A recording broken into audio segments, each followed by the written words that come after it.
Cette vidéo est sponsorisée par World of Warship. World of Warship est un jeu PC multijoueur gratuit qui vous propulse dans la peau d'un amiral aux commandes des plus grands navires ayant existé. Choisissez votre catégorie préférée parmi les croiseurs, les cuirassés, les sous-marins ou encore les porte-avions pour mener à bien vos batailles navales. Armez-vous d'obus et de torpilles pour venir à bout de vos adversaires sur des cartes gigantesques avec des graphismes spectaculaires. Stratégie et rigueur seront vos atouts les plus précieux pour espérer sortir vivant des batailles sanguinaires qui vous attendent. World of Warship vous permet de naviguer à la barre de bateau de la réalité véritable, comme le célèbre Yamato, le plus grand cuirassé japonais ayant jamais foulé les mers. D'ailleurs, vous pouvez aussi mettre les voix en japonais pour encore plus d'immersion.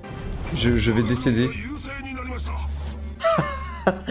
Les voix japonaises par contre, les voix japonaises ça change tout. Téléchargez World of Warship gratuitement en cliquant sur le lien en description et obtenez un bonus équivalent à 25 €, comprenant 500 doublons, 7 jours premium, 2 millions de crédits, un navire de niveau 4 et 6 points de compétence commandant. Ça y est, l'arc Chainsaw Man, c'est terminé, l'animé était superbe, j'ai pris en tout cas un plaisir immense à le regarder, à le reviewer chaque semaine avec vous. Mais maintenant, on arrête, on repasse sur des vidéos comme on a l'habitude de faire, et pourquoi pas, des mauvaises foi peut-être? Je sais pas, je sais qu'il y en a pas mal parmi vous là qui attendent ça. Aujourd'hui je suis pas là pour ça, vous avez lu le titre, on va passer en revue les termes de la japanimation, le lexique, le glossaire, la grammaire. Alors ce sera une liste non exhaustive, que je vais vous livrer aujourd'hui. Il y a beaucoup de termes, il y a beaucoup de rôles, de métiers dans la japanimation. C'est toujours cool de connaître le nom des studios qui travaillent sur vos séries favorites, voilà. Mais c'est encore mieux de connaître précisément les artistes qui travaillent concrètement sur vos séries, les rôles qu'ils ont et ce que ces rôles signifient. Bref, une grosse digression là pour commencer cette vidéo, mais on va y aller avec ce premier terme, ce premier mot qui est ni plus ni moins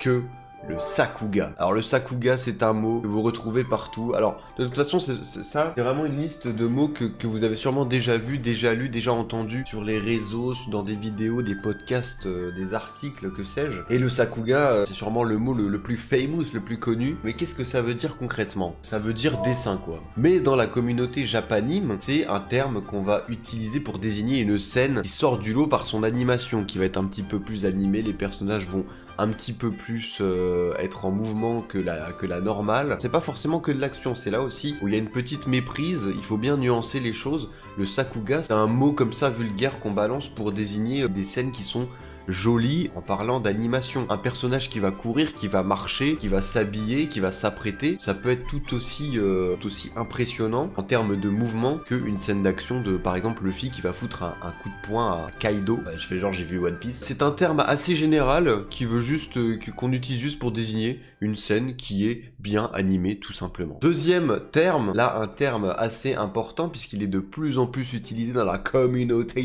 la CGI. La CGI.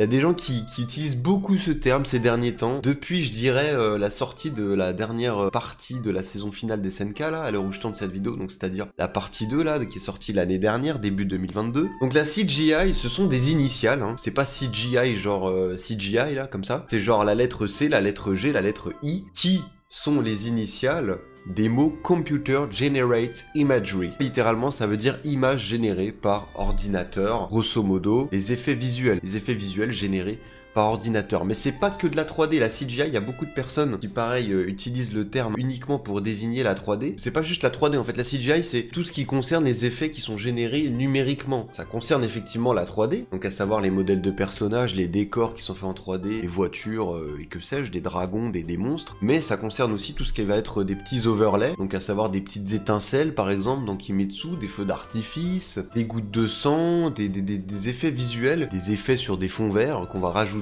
C'est vrai que c'est un terme qui est majoritairement utilisé pour désigner la 3D. En fait, c'est un petit peu un abus de langage, quoi. Bon, c'est pas dramatique. Voilà. C'est cadeau, mon pote, c'est cadeau. Ensuite, le prochain terme, la direction artistique. Alors ça aussi, c'est un terme qui ressort assez souvent, que pas mal de gens, de personnes, ne comprennent pas forcément ce que ça désigne concrètement. Alors la direction artistique, c'est un terme qui va englober tout ce qui va concerner la patte graphique d'un animé. Donc c'est-à-dire les designs, à quoi ressemblent concrètement les personnages, les décors, les musiques aussi, ça peut rentrer dans la direction artistique. C'est aussi les couleurs. La direction artistique, c'est l'ambiance qui va être donnée au projet, à la série que vous êtes en train de regarder tout simplement. C'est un mélange de tout plein de départements. On voit bien par exemple que les designs, les décors, les musiques, l'ambiance, bref, de Mob Psycho n'a rien à voir avec par exemple l'ambiance, les designs de Shingeki no Kyojin. Ce sont deux directions artistiques complètement différentes. Même dans Shingeki no Kyojin, on a des directions artistiques qui diffèrent d'une saison à l'autre. Par exemple, la saison 3, on voit bien que les couleurs, on n'a pas pris la même direction artistiquement que ce qu'on peut avoir au niveau des tons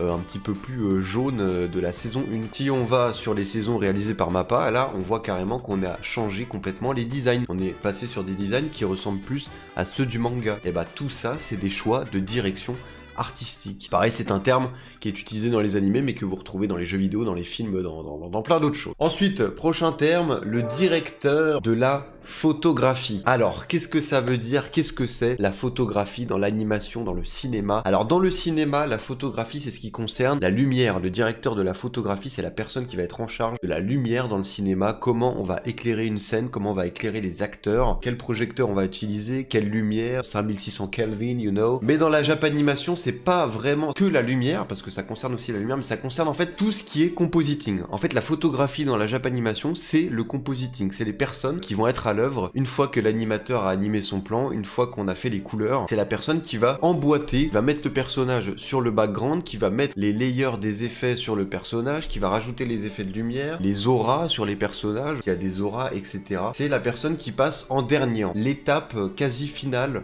de production d'un animé. C'est le département de la photographie. Alors ensuite on a le directeur d'animation. Alors le directeur d'animation ou le chef directeur d'animation, voilà, ce sont deux rôles distincts mais qui se ressemblent très fortement. Le directeur d'animation, c'est un rôle de policier qui va avoir, c'est-à-dire que chaque animateur va faire son plan, voilà, va dessiner ses personnages, les animer, machin, et ensuite on envoie ça au directeur d'animation. Lui va vérifier que l'animateur a bien respecté les designs du caractère designer de la série, parce que sinon les personnages ils vont pas avoir la même gueule d'un plan à un autre. Et ça, on n'a pas envie de ça. Sauf sur certains projets, sur certains trucs. Des fois, il y a toujours des exceptions aux règles, mais souvent, on veut que ce soit uniforme, que les personnages aient la même tête du début de l'épisode, du début de la série à la fin de la série. Donc ça va être le rôle du directeur d'animation qui va pas se contenter uniquement de corriger les designs, qui va aussi corriger évidemment les mouvements. Alors d'ailleurs je crois qu'en fait c'est le directeur d'animation qui s'occupe de corriger le mouvement et c'est le chef directeur d'animation qui lui va plus se concentrer sur les designs. Mais globalement c'est un travail de correcteur, de policier, directeur d'animation. Ensuite on a le storyboard. Alors le storyboard qu'est-ce que c'est? C'est le travail de mise en scène. Le storyboarder c'est la personne qui va être en charge concrètement de réaliser l'épisode. C'est lui qui va choisir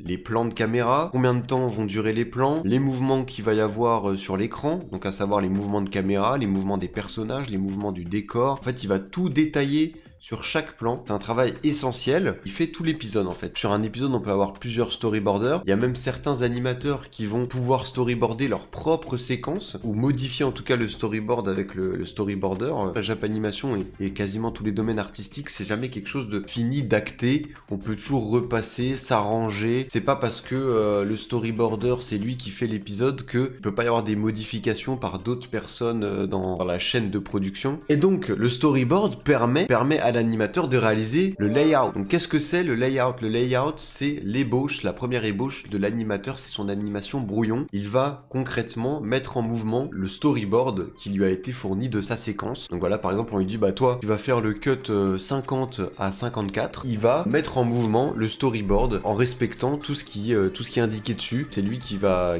faire les mouvements de caméra, les mouvements des personnages comme c'est indiqué dans le storyboard. Donc ça c'est l'étape du layout. Et ensuite une fois que le layout a été envoyé au directeur d'animation puis au storyboarder, qu'il a été corrigé ou non puis validé, l'animateur va pouvoir passer au Genga. Le Genga c'est quoi? C'est le nettoyage de son layout, c'est-à-dire qu'il va rendre ça plus propre, il va enlever les traits brouillons, il va affiner les designs. Ensuite, qu'est-ce qu'on a? On a évidemment le Key Animator, KA, comme on peut l'abréger, l'animateur clé, donc c'est la personne qui est en charge du layout, du Genga. C'est la personne qui va être chargée de mettre en mouvement, à travers des poses clés, certaines parties du storyboard dont il va être attitré. Il va faire le layout, et quand il peut le Genga, parce que c'est pas toujours les animateurs qui font leur propre Genga, ça dépend de s'ils ont le temps, souvent c'est eux qui le font, et puis des fois ils se font tellement corriger leur layout layout qu'en fait ça a plus du tout la même tronche qu'ils avaient fait initialement. Ensuite on va avoir le second Key Animator. Donc ça c'est un rôle aussi qui est pas très bien compris par pas mal de personnes. Le second Key Animator, c'est des personnes qui vont être chargées de nettoyer le layout des animateurs en fait. Donc en gros de faire leur Genga. Ça c'est un rôle qui intervient assez souvent parce que des fois on a besoin d'assistance et les animateurs, déjà faire une animation de zéro même en layout ça prend énormément de temps. Et puis en plus derrière de devoir tout nettoyer ça prend encore plus de temps. Donc des fois c'est des personnes qui vont avoir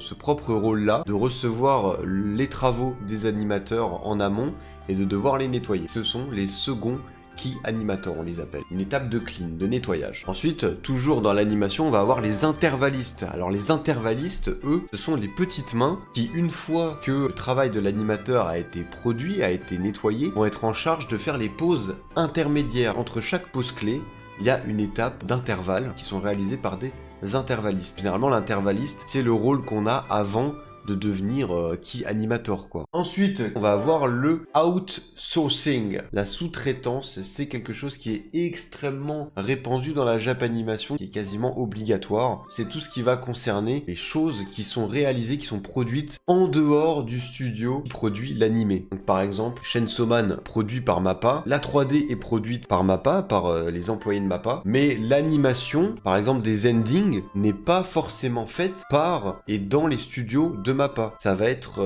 réalisé par différents studios, des studios chinois, des studios coréens, avec d'autres équipes, d'autres personnes qui vont respecter donc les designs, la direction artistique, les choix de réalisation, mais qui vont être faits en dehors du studio, puis renvoyés au studio, qui eux vont se charger de corriger tout ce qu'ils vont recevoir. Donc ça c'est indispensable, l'outsourcing. Souvent, les intervalles, l'étape des intervallistes, elle est sous-traitée, elle est faite par d'autres studios, parce que les studios d'animation n'ont pas assez d'artistes au sein de leurs locaux pour faire tout ce qui va concerner la production d'un seul épisode. Parce qu'il y a énormément de choses à faire entre les intervalles, l'animation, même les seconds animateurs qui sont chargés de nettoyer les layouts sont pas forcément faits par des gens qui viennent de MAPPA, et même les animateurs, on a beaucoup de freelance, donc qui sont des personnes qui ne sont pas embauchées par le studio en lui-même, mais ce sont des prestataires qui vont être chargés de réaliser un plan pour un épisode. Mais des fois, on a des freelances qui peuvent être extérieurs au studio et quand même être embauchés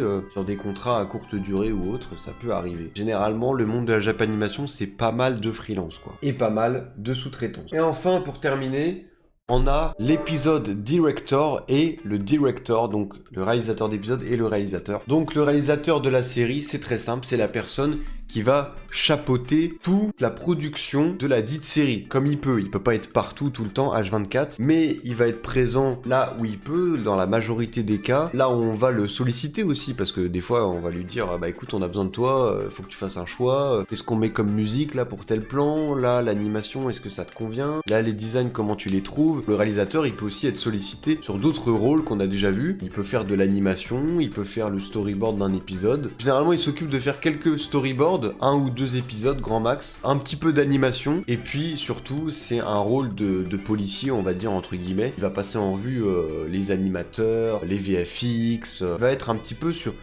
tous les fronts, histoire que tout corresponde à la vision qu'il a du projet. Le réalisateur d'épisode, c'est comme le réalisateur, c'est un rôle de manager, mais pour un épisode donné. Il va être en charge d'un ou plusieurs épisodes, il va passer en revue tout ce qui va concerner l'épisode. Comme d'habitude, tout ce que j'ai dit avant, les musiques, l'animation, l'étape de nettoyage, et il peut intervenir sur certains domaines, comme le storyboard. Très souvent, le réalisateur d'épisode, il modifie des choses au niveau du storyboard, mais il peut aussi intervenir sur l'animation. Il peut donner des directives sur plein d'autres choses. Mais le big boss, celui à qui on a le droit de rien dire, c'est lui qui fait des choix qui ne peuvent être remis en question, c'est le réalisateur global de la série. C'est pour ça que moi, sur les épisodes, je m'intéresse plus à savoir qui est crédité en tant que storyboarder que en tant que réalisateur d'épisodes. Parce que même si le réalisateur d'épisodes, il peut et il carry souvent des épisodes sur lesquels ils sont attitrés, que ce soit au niveau du storyboard ou que sais-je, pour moi, les mouvements de caméra, les mouvements de réalisation, enfin bref, la réalisation d'un épisode est due principalement au storyboard. Mais encore une fois, ça peut varier parce que le storyboard peut être passé en revue, peut être modifié, on peut laisser de la liberté créative à certains animateurs animateurs sur le storyboard et ça va pas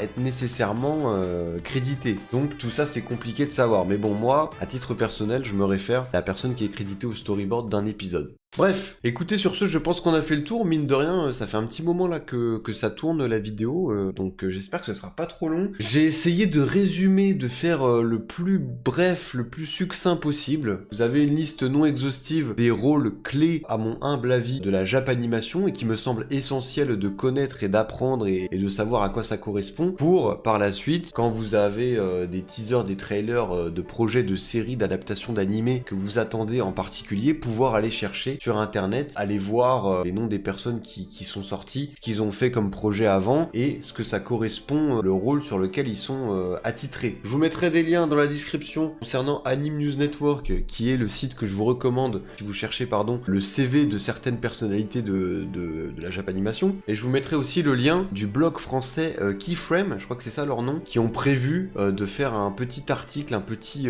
glossaire, très gros lexique en français qui va répertorier je crois quasiment tous les rôles de la Japanimation, mais à l'heure où sera disponible cette vidéo sur ma chaîne YouTube, je sais pas si eux de leur côté ils auront sorti leur petit article. Peut-être qu'il y a le lien déjà en description tout de suite là, à l'heure où vous regardez cette vidéo, et s'il y est pas, bah attendez quelques jours, quelques mois, je sais pas combien de temps ça va leur prendre de faire ça, mais dès que ce sera dispo, je le mettrai sous la vidéo. Sur ce, j'ai dit ce que j'avais à dire, je vous fais des bisous, vous pouvez vous abonner à la chaîne YouTube, venir sur Twitch, on continue les réacts de saison et tout le mardi, c'est une dinguerie. C'était le Watcher, ciao, bye, Cimer.